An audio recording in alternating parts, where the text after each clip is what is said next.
નમસ્કાર વિદ્યાર્થી મિત્રો, વિષય છે એકાઉન્ટ, ચેપ્ટર નંબર 7, જેની અંદર આપણે થિયરી પૂરી કરી હતી. હવે આજે આપણે આગળ જે દાખલા ગણવાના છે, 3 માર્કના દાખલા પૂછાય છે. એના માટે એક માલ મિલકત નિકાલ ખાતું સમજવું પડે એમ છે અને એક માલ મિલકત નિકાલ ખાતાની ટૂંક નોંધ સમજવાની છે.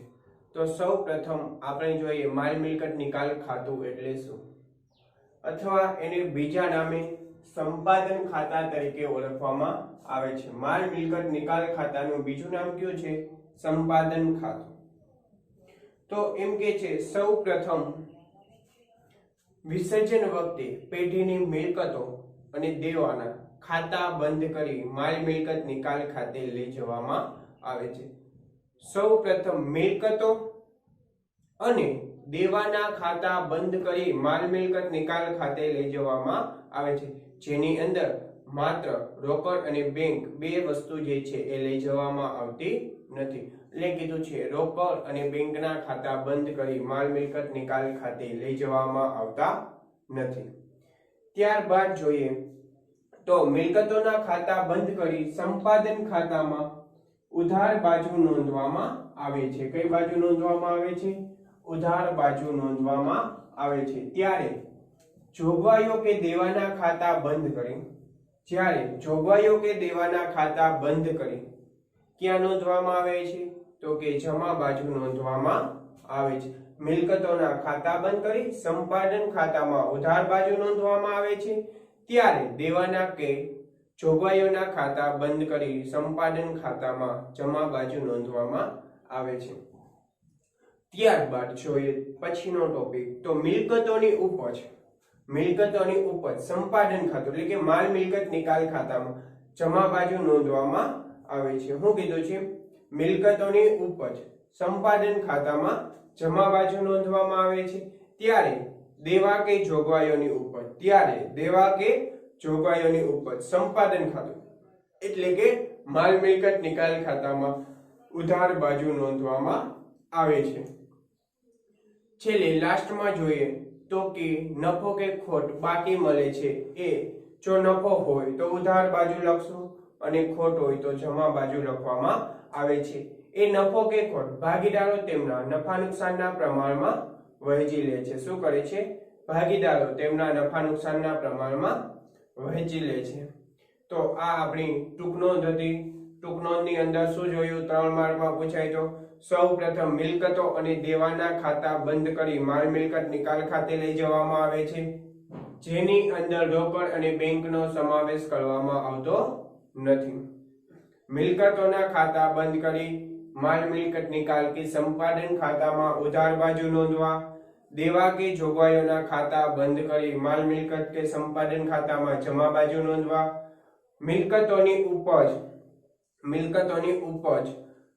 માલ મિલકત નિકાલ ખાતામાં જમા બાજુ, દેવાની કે જોગવાઈઓની ઉપજ માલ મિલકત નિકાલ ખાતામાં ઉધાર બાજુ, નફો નુકસાન ભાગીદાર વચ્ચે વેચી લેવામાં, નફો કે ખોટ માલ મિલકત નિકાલ ખાતાની ભાગીદારો વચ્ચે તેમના નફા નુકસાનના પ્રમાણમાં વહેંચી લેવામાં આવે છે. હવે ત્યારબાદ જોઈએ આપણે તો કે તફાવત સંપાદન ખાતું એટલે કે માલ મિલકત નિકાલ ખાતું. સૌ પ્રથમ શું કીધું છે? આપણે તો કે મિલકતો અને જવાબદારી એટલે કે જોગવાઈઓના ખાતાની વાત કરેલી છે. તો સૌ પ્રથમ પરચુરણ મિલકત ક્યાં લખી છે? સંપાદન કે માલ મિલકત ખાતામાં ઉધાર બાજુ નોંધેલી છે. તો જુઓ પરચુરણ મિલકતમાં શું આવી શકે? જમીન, મકાન, યંત્રો, ફર્નિચર, રોકાણો, દેવાદારો, લેણી ઊંડી વગેરે મિલકતો. તો આપણે જોયો તો ટોપિક કે મિલકતોના ખાતા બંધ કરી ક્યાં લઈ જવામાં આવે છે? ઉધાર બાજુ. તો છે મિલકતોના ખાતા બંધ કર્યા અને ઉધાર બાજુ લઈ આવ્યા ને. મિલકતોના ખાતા બંધ કરી માલ મિલકત કે સંપાદન ખાતે ઉધાર બાજુ લઈ આવ્યા. પછી કીધું દેવા કે જોગવાઈઓના ખાતા બંધ કરી માલ મિલકત નિકાલ ખાતે જમા લઈ જા. તો જોગવાઈઓ છે ખાલી ખાતા અનામત, ઘસારા ફંડ,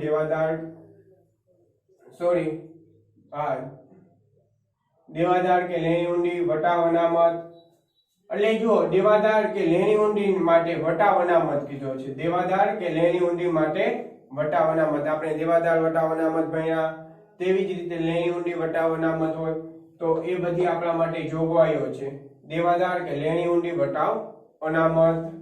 પછી પરચુરણ દેવા એટલે કે જવાબદારી કહી શકાય, તો આપણે ખબર છે શું આવે, લેણદારો, દેવી ઊંડી, બેંક ઓવરડ્રાફ્ટ, કારીગર નફા ભાગ ભંડોળ, ચૂકવવાના બાકી ખર્ચા, અગાઉથી મળેલા આવકો, તો આ બધા આપણા માટે દેવા કહેવાય. તો એ ખાતું બંધ કરી અને ક્યાં લઈ આવ્યા, તો કે માલ મિલકત નિકાલ ખાતાની જમા બાજુ. આપણે શોર્ટ નોટ ભણ્યા, એ શોર્ટ નોટ ને અહીંયા શું કર્યું છે, વિસ્તૃત સ્વરૂપમાં ખાતા સ્વરૂપમાં એને ટ્રાન્સફર કરી આપી છે. એટલે એમાં ટોપિક હતો ને, દેવા કે જોગવાઈઓના ખાતા બંધ કરી માલ મિલકત કે સંપાદન ખાતામાં જમા બાજુ નોંધવામાં આવે છે. તો એને ક્યાં ખાતે લખી, જમા બાજુ એની નોંધ કરી છે. પછીનો ટોપિક હતો રોકડ બેંકમાં વિસર્જન ખર્ચ અને દેવાની ચૂકવણી.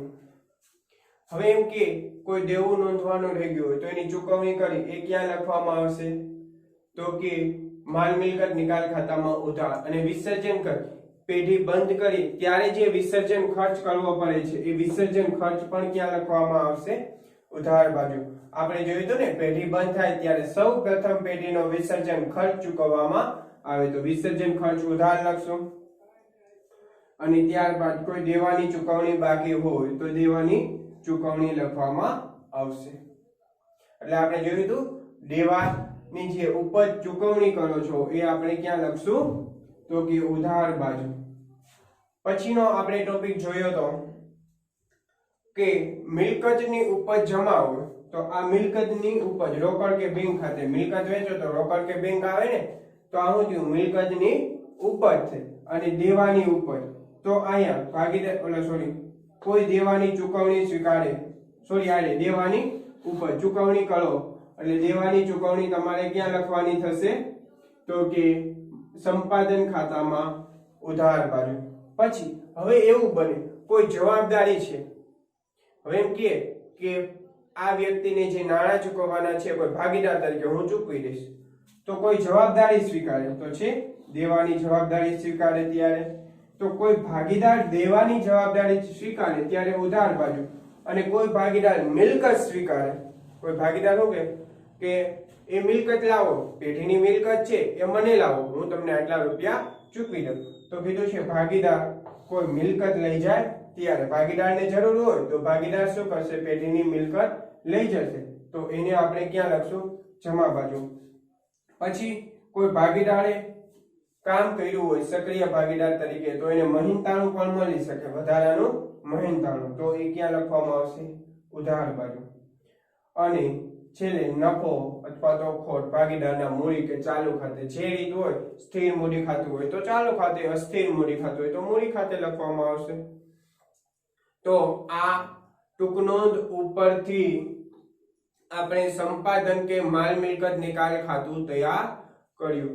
કેના ઉપરથી કર્યું, ટૂંકનોંધ ઉપરથી. જો આપણને ટૂંકનોંધ આવડશે તો આ ખાતું સરળ છે, જો આપણને ટૂંકનોંધ આવડશે તો આ ખાતું જે છે એ સરળ છે.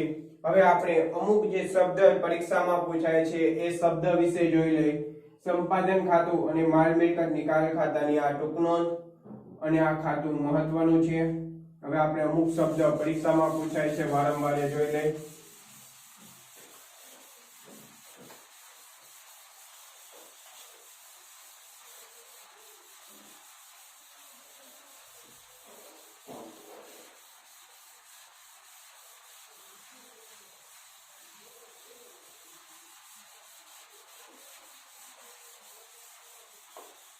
હવે જે આપણે શબ્દ જોવાના છે એ શબ્દનો માલ મિલકત નિકાલ ખાતેથી શું કરવાનો છે, નિકાલ કરવાનો છે. એ શબ્દનો આપણે નિકાલ.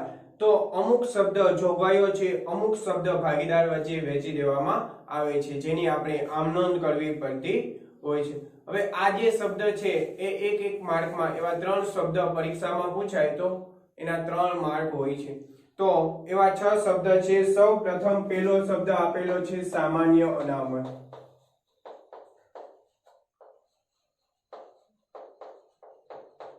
તો આપણને ખબર છે સામાન્ય અનામત જે છે એ શું કરી દેવામાં આવે છે, ભાગીદારો વચ્ચે વેચી દેવામાં આવે છે ને સામાન્ય અનામત ક્યાં વેચી દેવામાં આવે છે ભાગીદારો વચ્ચે તો આપણે એની આમ નોંધ શું લખી આપણે ત્રીજા ચેપ્ટર અને ચોથા ચેપ્ટરમાં આમ નોંધો જોઈ ગયા છે તો આમ નોંધ થાય સામાન્ય અનામત ખાતે ઉધાર સામાન્ય અનામત ખાતે ઉધાર તે ભાગીદારના મૂડી ખાતે જમા કારણ કે સામાન્ય અનામત છે ભાગીદારનો નફો કહેવાય તો ભાગીદાર વચ્ચે વેચી દેવામાં આવે છે શું કહેવાય ભાગીદાર વચ્ચે વેચી દેવામાં આવે છે ત્યારબાદ બીજો શબ્દ છે કારીગર અકસ્માત વળતર ભંડોળ બીજો શબ્દ શું છે કારીગર અકસ્માત વળતર ભંડોળ તો કારીગર અકસ્માત વળતર ભંડોળ જે છે એ પણ શું કહેવાય તો કે ભાગીદાર માટે ભાગીદારોએ ઊભું કરેલું ફંડ છે તો ભાગીદાર વચ્ચે વેચી દેવામાં આવે તો અહીંની પણ આમ નોંધ થાય કારીગર અકસ્માત વળતર ભંડોળ ખાતે ઉધાર થશે ને તે ભાગીદારના મૂડી ખાતે જમા મૂડી કે ચાલુ ખાતા જે આવતા હોય તેના ખાતે આપણે શું કરવું પડે છે જમા કરવું પડે છે મૂડી ખાતા કે ચાલુ ખાતા જે આવતા હોય એ ખાતે આપણે શું કરવું પડે છે જમા કરવું પડતું હોય છે હવે જોઈએ ત્યારબાદ પછીનો ટોપિક તો કે પછીનો ટોપિક આપણને કીધો છે નફા નુકસાન ખાતાની ઉધાર બાકી નફા નુકસાન ખાતાની ઉધાર બાકી હવે શું વાત કરી છે ત્રીજા શબ્દમાં નફા નુકસાન ખાતાની ઉધાર બાકી હવે આપણને ખબર છે જમા બાકી હોય તો નફો કહેવાય જમા બાકી હોય તો શું કહેવાય નફો કહેવાય અને ઉધાર બાકી હોય તો શું કહેવાય ખોટ તો નફો હોય તો ભાગીદાર લઈ જાય અને ખોટ હોય તો ભાગીદાર લઈ આવશે ને નફો હોય તો ભાગીદાર લઈ જાય છે અને નુકસાન હોય તો ભાગીદાર લઈ આવે છે તો આપણે આમ નોંધ કરવી હોય તો આમ નોંધ શું થાય ભાગીદારના મૂડી ખાતે ઉધાર થાય ને ભાગીદારના લઈ આવશે ભાગીદારના મૂડી ખાતે ઉધાર તે શેના ખાતે થશે તો કે નફા નુકસાન ખાતે જમા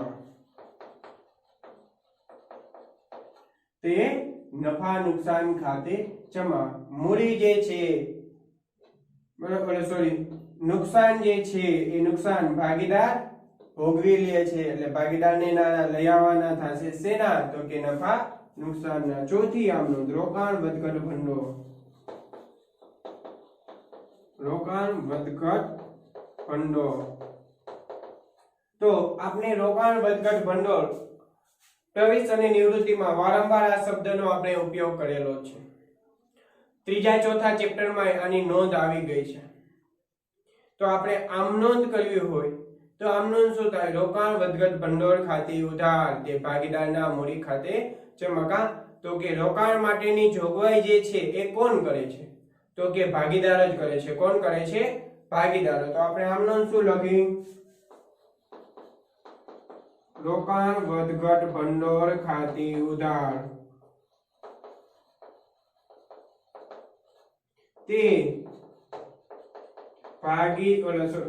ભાગીદારના મૂડી ખાતે જમા કોના મૂડી ખાતે થશે ભાગીદારના મૂડી ખાતે જમા એટલે આપણે આમનો શું લખી રોકાણ વધઘટ ભંડોળ ખાતે ઉધાર તે ભાગીદારના મૂડી ખાતે જમા બરાબર છે હવે આપણે શબ્દ લઈ ત્યારબાદ પ્રોવિડન્ટ ફંડ પછીનો શબ્દ શું છે ચોથો તો કે પ્રોવિડન્ટ ફંડ સોરી પાંચમો પ્રોવિડન્ટ ફંડ તો પ્રોવિડન્ટ ફંડ છે એ ભાગીદારો વચ્ચે વેચવામાં આવતું નથી પ્રોવિડન્ટ ફંડ આપણી જવાબદારી છે, ભાગીદારો વચ્ચે વહેંચવામાં આવે નહીં. તો પ્રોવિડન્ટ ફંડને એક જોગવાઈ કહી શકાય. તો જોગવાઈના ખાતા જે છે એ બંધ થઈ અને ક્યાં લખવામાં આવે છે? તો કે માલ મિલકત નિકાલ ખાતાની જમા બાજુ લખવામાં આવે છે ને, માલ મિલકત નિકાલ ખાતાની જમા બાજુ. તો આપણે જે આમ નોંધ લખશું એ આમ નોંધ શું લખશું? તો કે પ્રોવિડન્ટ ફંડ ખાતે ઉધાર, પ્રોવિડન્ટ ફંડ ખાતે ઉધાર તે માલ મિલકત નિકાલ ખાતે જમા થશે ને. પ્રોવિડન્ટ ફંડ ખાતે ઉધાર તે માલ મિલકત નિકાલ ખાતે જમા. અને ત્યારબાદ છેલ્લો શબ્દ છે ઘસારા ફંડ. તો ઘસારા ફંડ છે એ પણ શું છે? બિન રોકડ ખર્ચ છે એક તો, અને બીજું જોગવાઈ છે. તો આની પણ આમ નોંધ, ભાગીદાર વચ્ચે ઘસારા ફંડ વેચાશે તો નહીં, તો આ પણ ખાતું બંધ થઈ અને માલ મિલકત નિકાલ ખાતે જશે, એટલે આમ નોંધ થશે ઘસારા ફંડ ખાતે ઉધાર તે માલ મિલકત નિકાલ ખાતે જમા થશે ને.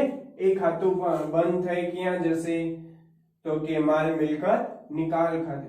તો આ જે 6 શબ્દો જે છે એ તમારા માટે આઈએમપી કહેવાય તો આઈએમપી કહી શકાય એવા સામાન્ય અનામત, કારીગર અકસ્માત, વળતર ભંડોળ, ત્યારબાદ છે નફા નુકસાન ખાતાની ઉધાર બાકી, રોકાણ વધઘટ ભંડોળ, પછી છે પ્રોવિડન્ટ ફંડ અને પછી છે ઘસારા ફંડ. તો આ 6 શબ્દની આમ નોંધ જે છે એ તમને ખાસ આવડવી જોઈએ. પહેલું છે સામાન્ય અનામત. સામાન્ય અનામત ખાતે ઉધાર તે ભાગીદારના મૂડી ખાતે જમા. કારીગર અકસ્માત વળતર ભંડોળ, કારીગર અકસ્માત વળતર ભંડોળ ખાતે ઉધાર તે ભાગીદારના મૂડી ખાતે જમા. પછી છે નફા નુકસાન ખાતાની ઉધાર બાકી, તો ભાગીદારના મૂડી ખાતે ઉધાર તે નફા નુકસાન ખાતે જમા. ત્યારબાદ રોકાણ વધઘટ ભંડોળ ખાતે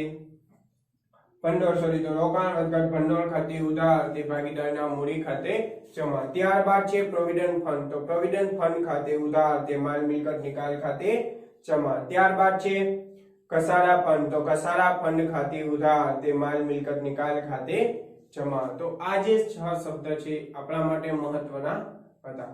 હવે આપણે આમ નોંધ જે મહત્વની છે એ જોઈ લઈએ. બરોબર છે? આમ નોંધ જોતા જાય અને અમુક આમ નોંધના હું તમને પેજ નંબર કહું, એ પેજ નંબરની તમે આમ નોંધ જે છે એ તૈયાર કરી નાખજો. પહેલા હું જે તમને કરાવવાની છે એ આમ નોંધ કરાવી દઉં, પછી આપણે બીજી આમ નોંધની વાત કરીએ. હવે આપણે જોઈએ તો કે આમ નોંધ લખવાની થાય તો કે માલ મિલકત નિકાલ ખાતા પરથી આપણે આમ નોંધ લખતા હોય ત્યારની આપણે આમ નોંધની વાત કરી. તો તમને બુકની અંદર પેજ નંબર 281 ઉપર આ આમ નોંધ આપેલી છે. તો જોતા જાય મહત્વની જે છે એ મેં લખી છે મિલકતનું વેચાણ કરવામાં આવે ત્યારે, અને બીજો ટોપિક અહીંયા છે દેવા ચૂકવવામાં આવે ત્યારે. તો મિલકતનું વેચાણ કરી ત્યારનો પહેલો ટોપિક મિલકતનું વેચાણ. મિલકતનું વેચાણ કરી તો આપણે 3 નિયમની ખબર છે: વ્યક્તિ ખાતાનો નિયમ, માલ મિલકત ખાતાનો નિયમ અને ઉપજ ખર્ચ ખાતાનો નિયમ. તો કે વ્યક્તિ ખાતાનો નિયમ શું હતો? લેનાર ખાતે ઉધાર, આપનાર ખાતે જમા. માલ મિલકત ખાતાનો નિયમ શું હતો? આવે તો ઉધાર, જાય તો જમા. ઉપજ ખર્ચ નુકસાન ઉધાર, આવક લાભ જમા. તો જોયું મિલકતનું વેચાણ કરો. વેચાણ કરો એટલે રોકડ કે બેંક આવે, ઉધાર તે ક્યાં જાય? માલ મિલકત નિકાલ ખાતે છે. તો મિલકતનું વેચાણ કરો આમ નોંધ થાય રોકડ કે બેંક ખાતે ઉધાર તે માલ મિલકત નિકાલ ખાતે જમા. ત્યારબાદનો ટોપિક જો જ્યારે ભાગીદાર મિલકત લઈ જાય. ભાગીદાર કોઈ એમ કે હું મિલકત લઈ જઈશ તો ભાગીદાર ખાતે ઉધાર છે, જે તે ભાગીદારના મૂડી ખાતે તે માલ મિલકત નિકાલ ખાતે જમા. પછી છે ચોપડે નહીં નોંધેલ મિલકતની ઉપજ મળે ત્યારે. હવે તમે કોઈ મિલકત લીધી છે અને એની ઉપજ અંગે કોઈ સ્પષ્ટતા નથી, નોંધ કરી નથી. આજે તમે મિલકત લીધી એની નોંધ કરતા ભૂલી ગયા, પણ વેચો ત્યારે શું થશે? મિલકત તો નીકળશે ને, નોંધ નથી કરી પણ વેચી તો શકશો ને. તો ત્યારે રોકડ કે બેંક આવશે, તો રોકડ ખાતે ઉધાર તે માલ મિલકત નિકાલ ખાતે જમા. હવે જો દેવા ચૂકવવામાં આવે ત્યારે, તો દેવાની અંદર રોકડ ચૂકવવામાં આવે ત્યારે, એટલે સોરી રોકડેથી ચૂકવવામાં આવે ત્યારે રોકડ જાય તો કે માલ મિલકત નિકાલ ખાતે ઉધાર તે રોકડ કે બેંક ખાતે જમા. દેવાની ચૂકવણી કરો તો શું થશે? રોકડ કે બેંક તમારી જશે ને. કોઈને આપણે રૂપિયા ચૂકવવાના છે તો એને રૂપિયા ચૂકવશું તો આપણી રોકડ કે બેંક જશે. હવે એમ કે કોઈ ભાગીદાર છે એ આ જવાબદારી ચૂકવવાનું સ્વીકારી લે, કોઈ ભાગીદાર એમ કહે કે હું એને રૂપિયા ચૂકવી દઈશ, તો શું થશે? માલ મિલકત નિકાલ ખાતે તે ભાગીદારના મૂડી ખાતે છે, માલ મિલકત નિકાલ ખાતે ઉધાર તે જે તે ભાગીદારના મૂડી ખાતે જમા. પછી ચોપડે નહીં નોંધાયેલ દેવું, તમે કઈક લીધું હોય છે બાકીમાં ઉધાર શાક પર અને એની નોંધ કરવાની બાકી રહી અને ભવિષ્યમાં ચૂકવવાનું થાય ત્યારે તો શું થશે? માલ મિલકત નિકાલ ખાતે ઉધાર તે રોકડ કે બેંક ખાતે જમા. તો ભવિષ્યમાં તમારે નાણાં તો ચૂકવવા જ પડશે, ત્યારે તમારી પાસેથી રોકડ કે બેંક જશે. જોજો મિલકત અને દેવાની અંદર ખાસ જોવાનું છે, જે શબ્દની વાત કરી એ એક એક શબ્દ ઉપર આધારિત છે. હવે પાઘડી જે છે એની હું તમને પહેલા વાત કરી દઉં, પછી બાકીના શબ્દ જોઈએ. પાઘડી અદ્રશ્ય મિલકત છે, એની ઉપજ અંગે જો વાત કરેલ હોય તો જ ઉપજ દર્શાવી, નકર એની ઉપજ અંગે જો વાત ન કરી હોય તો ઉપજની આમ નોંધ દર્શાવવામાં આવતી નથી. અને મિલકતની ઉપજ અંગે વાત કરી હોય તો એટલી ઉપજની આમ નોંધ કરવી. જો ઉપજ અંગેની વાત ન કરેલ હોય તો ચોપડે કિંમતે ઉપજ અંગેની આમ નોંધ દર્શાવી ફરજિયાત છે. પાઘડી અદ્રશ્ય મિલકત કોઈ હોય તો ઉપજ અંગેની વાત કરેલ હોય એટલી જ દર્શાવી, નકર ઉપજ અંગેની આમ નોંધ દર્શાવવામાં આવતી નથી. બીજું હવે આપણે જોઈએ પાઘડી સિવાય તો કે દ્રશ્ય મિલકત જમીન મકાન યંત્ર ફર્નિચર સ્ટોક આ બધું છે, એની ઉપજ અંગે જો વાત કરેલ હોય તો એટલે આપણે દર્શાવવાની. જો ન કરેલ હોય ઉપજની વાત તો ચોપડે કિંમતે એની ઉપજ આપણને ઉપજશે. બરોબર છે. હવે તમે પેજ નંબર કાઢો ટેક્સ્ટ બુક ની અંદર 183 ઉપર તો કીધું ભાગીદારી પેઢીના વિસર્જનના ખર્ચ ચૂકવવાના હોય ત્યારે પહેલો શું કીધું? વિસર્જન ખર્ચ પેઢી ચૂકવે અને પેઢીએ જ ભોગવવાનો હોય. વિસર્જન ખર્ચ કોણ ચૂકવે? પેઢી. અને ભોગવવાનો પણ કેને હોય? પેઢીને. તો આમ નોંધ શું થશે? માલ મિલકત નિકાલ ખાતે તે રોકડ કે બેંક. પેઢીનો ખર્ચ ચૂકવો એટલે રોકડ કે બેંક જશે, તો માલ મિલકત નિકાલ ખાતે તે રોકડ કે બેંક. દરેક જગ્યાએ માલ મિલકત નિકાલ ખાતાનો ઉપયોગ કરવો પડશે. કોઈ ભાગીદાર જવાબદારી સ્વીકારે, હવે એમ કે પેઢીનો ખર્ચ જે છે એ ભાગીદાર ચૂકવી દેશે, તો આમ નોંધ શું થશે? માલ મિલકત નિકાલ ખાતે ઉધાર તે જે તે ભાગીદારના મૂડી ખાતે. જેમાં ઓલી હતી એમ જ, પણ રોકડ બેંક પેઢી નહીં ચૂકવે, પણ એના બદલે કોણ ચૂકવી દેશે? કોઈ ભાગીદાર. તો અહીંયા આપણે શું કરવું પડશે? ભાગીદારનું નામ લખવું પડશે. પછી કીધો છે જો ભાગીદારની જવાબદારી હોય તે ભાગીદારે કરેલ વિસર્જનની ખર્ચની ચૂકવણી પેઢીએ કરેલ હોય તો તેની આમ નોંધ. હવે કોઈ ભાગીદારની જવાબદારી છે, બરાબર છે, ભાગીદારે એમ કીધું હું ખર્ચ ચૂકવી દઈશ, પણ એના બદલે પેઢી ચૂકવે છે, તો આમ નોંધ શું થશે? જે તે ભાગીદારના મૂડી ખાતે તે રોકડ કે બેંક ખાતે. કોના ખાતે થશે?